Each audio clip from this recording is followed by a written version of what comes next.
রাধে রাধে বন্ধুরা, আগামী 3 আগস্ট শ্রাবণ মাসের তৃতীয় সোমবার। দেবাদিদেব মহাদেব শিব শম্ভুর অত্যন্ত প্রিয় এবং পবিত্র মাস হল শ্রাবণ মাস। শাস্ত্র অনুসারে এই মাসে ভক্তি ভরে মহাদেবের আরাধনা করলে জীবনের সমস্ত বাধা বিপত্তি দূর হয় এবং সংসারের সুখ শান্তি বজায় থাকে। তাই শ্রাবণ মাসে প্রতিটি সোমবারে দেশ জুড়ে লক্ষ লক্ষ ভক্ত উপবাস রেখে শিবলিঙ্গের জল নিবেদন করেন। আজকের ভিডিওতে আমরা জানব শ্রাবণ সোমবার ব্রতের সঠিক নিয়ম, জল ঢালার শুভ সময়, পূজায় মহাদেবকে কোন ফুল ও শস্য অর্পণ করলে আপনার মনের ইচ্ছে পূরণ হবে এবং এই দিনে কি খাওয়া উচিত আর কি খাওয়া উচিত নয়। তাই ভিডিওটি একদম শেষ পর্যন্ত অবশ্যই দেখুন। ভিডিওর মূল পর্বে যাওয়ার আগে আপনি যদি মহাদেবের কৃপা লাভ করতে চান তাহলে এখনই কমেন্ট বক্সে লিখে ফেলুন ওম নমঃ শিবায়।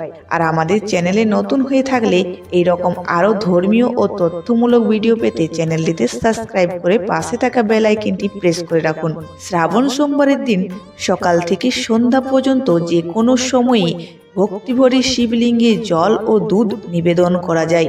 তবে পঞ্জিকা ও শাস্ত্র মতে 3টি সময়কে অত্যন্ত শুভ বলে মনে করা হয়। প্রথম শুভ সময় সকাল 6টা থেকে সকাল 9টা পর্যন্ত, দ্বিতীয় দুপুর 12টা থেকে বিকেল 3টে পর্যন্ত এবং তৃতীয় শুভ সময় হচ্ছে সন্ধ্যা 6টা থেকে রাত 9টা পর্যন্ত।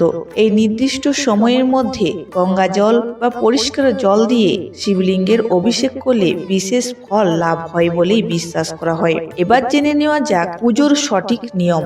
সোমবার ভোরে স্নান সেরে পরিষ্কার সাদা, হলুদ বা হালকা সবুজ রঙের পোশাক পরিধারণ করুন। মহাদেবের পূজায় কালো রঙের পোশাক একদমই এড়িয়ে চলবেন। এরপর পূজার স্থানে শিবলিঙ্গ বা মহাদেবের ছবি প্রতিষ্ঠা করে প্রথমেই গঙ্গা জল দিয়ে অভিষেক করুন। এরপর কাঁচা দুধ, দই, মধু, ঘি এবং চিনি দিয়ে তৈরি পঞ্চামৃত দিয়ে শিবলিঙ্গ স্নান করান। সবশেষে আবারও পরিষ্কার জল দিয়ে শিবলিঙ্গ ধুয়ে নিন। এবার শিবলিঙ্গে চন্দন, ধূপ ও প্রদীপ নিবেদন করুন এবং 3টি পাতাযুক্ত অখণ্ড বেলপাতা অর্পণ করুন। পুজোর সময় মনে মনে অত্যন্ত ভক্তি সহকারে ওম নমঃ শিবায় মন্ত্রটি 108 বার অথবা অন্তত 21 বার জপ করুন। অনেকেই মনের প্রশ্ন থাকে, সোমবারের ব্রত রাখলে কি খাওয়া যায় আর কি খাওয়া যায় না। কি খাবেন চলুন জেনে নিই। যারা উপবাস রাখছেন তারা সারাদিনে ফল, দুধ, দই, মাখনা, সাবুদানা, নারকেলের জল এবং মিষ্টি আলু বা লাউ কুমড়োর মতো সাত্ত্বিক খাবার গ্রহণ করতে পারেন। শরীর সুস্থ রাখতে পর্যাপ্ত জল পান করুন। এবার জেনে নিই কি খাবেন না। এই দিনে ভুলেও মাছ, মাংস, ডিম, পেঁয়াজ, রসুন বা কোনো রকম তামাকজাত দ্রব্য ও মদ্যপান করবেন না। যারা খুব কঠোরভাবে ব্রত পালন করেন তারা চাল, ডাল বা শস্য জাতীয় খাবার এড়িয়ে চলেন। তবে এটি আপনার পারিবারিক রীতি ও ব্যক্তিগত সামর্থ্যের উপর নির্ভর করে। মহাদেবকে খুশি করতে কোন কোন ফুল ও শস্য অর্পণ করবেন এবার জেনে নেওয়া যাক। বেলপাতা ও ফুল। মহাদেবকে সর্বদাই 3 পাতাযুক্ত নিখুঁত বেলপাতা দেবেন। ছেঁড়া বা পোকার খাওয়া বেলপাতা কখনোই দেবেন না। বেলপাতার পাশাপাশি ধুত্রা ফুল, আকন্দ ফুল, জুই এবং অপরাজিতার মতো সাদা ও সুগন্ধি ফুল অর্পণ করতে পারেন। আটকে থাকা কাজের জন্য। যদি আপনার কোনো কাজ দীর্ঘদিন ধরে আটকে থাকে তবে মহাদেবকে অখণ্ড জব অর্পণ করুন, এতে কাজের সাফল্য আসে। দাম্পত্য সুখের জন্য। স্বামী স্ত্রীর মধ্যে অশান্তি দূর করতে শিবলিঙ্গের বাজরা নিবেদন করে প্রার্থনা করুন।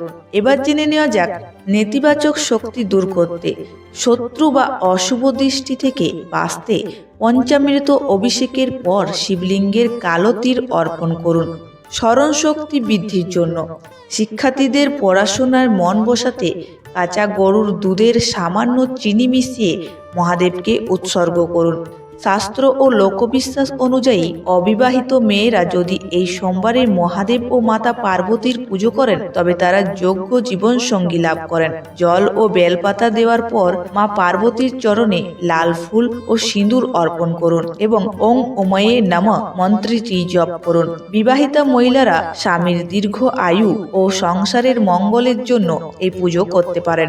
সম্ভব হলে কোনো সধবা নারীদের সিঁদুর বা সবুজ রঙের কোনো ছোট্ট উপহার দান করুন, এতে মা পার্বতী বিশেষ আশীর্বাদ পাওয়া যায়। শৈব পুরাণে বলা হয়েছে, সমুদ্র মন্থনের সময় যখন বিষ বা হলাহল পৃথিবীতে ছড়িয়ে পড়েছিল, তখন জগৎকে রক্ষা করতে মহাদেব সেই বিষ নিজের কণ্ঠে ধারণ করেন। সেই বিষের জ্বালা শান্ত করতে দেবতারা মহাদেবের মাথায় গঙ্গা জল ঢেলেছিলেন। সেই থেকেই শ্রাবণ মাসের শিবলিঙ্গের জলাভিষেকের এই নিয়ম চলে আসছে। অনেক ভক্ত বিশ্বাস করেন শ্রাবণ মাসের সোমবারের মহাদেবকে বকুল ফুল নিবেদন করা অত্যন্ত শুভ। এটি মনের অস্থিরতা দূর করেন এবং মানসিক শান্তি এনে দেয়। তবে বকুল ফুল না পেলে চিন্তার কিছু নেই, কারণ ভোলানাথ হলেন আশুতোষ, তিনি সামান্য জল আর একটি বেলপাতাতেই অত্যন্ত সন্তুষ্ট হন। আশা করি আজকের ভিডিওটি আপনাদের ভালো লেগেছে এবং পুজোর নিয়মগুলো বুঝতে সাহায্য করেছে। ভিডিওটি ভালো লাগলে লাইক ও শেয়ার করতে ভুলবেন না। সবাই ভালো থাকুন, সুস্থ থাকুন। মহাদেবের আশীর্বাদ সর্বদাই আপনাদের ওপর বজায় থাকুক। হর হর মহাদেব।